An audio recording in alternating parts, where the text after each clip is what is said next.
And I now declare the education sector policy on disaster management officially launched.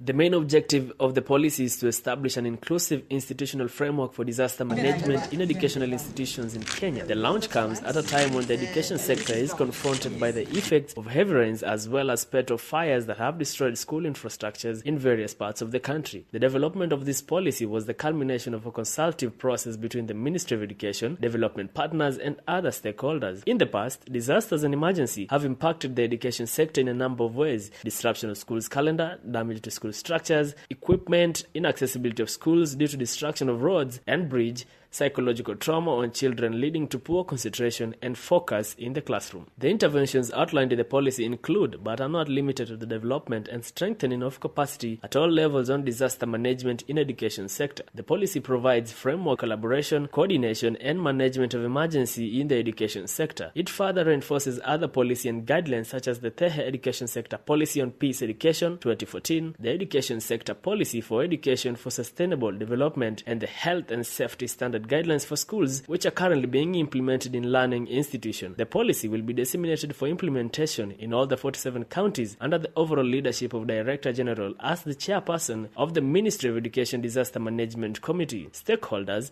will be keen to see the implementation of this policy. Like you say, yes, it's true. I mean, the launch of a policy is a great start, but that's not the end of the work.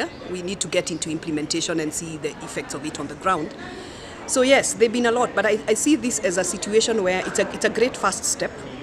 And and of course the primary custodian and the primary responsibility is borne by the Ministry of Education.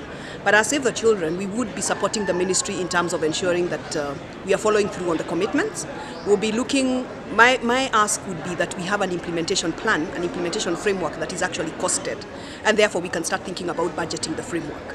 Because sometimes what happens is that you have a great policy, but if it's not budgeted for, it doesn't have an implementation plan and a budget, then it becomes impossible to implement. So the key ask would be for an implementation plan that is costed and then budgeted for, and then we can start seeing the implementation on this on the ground.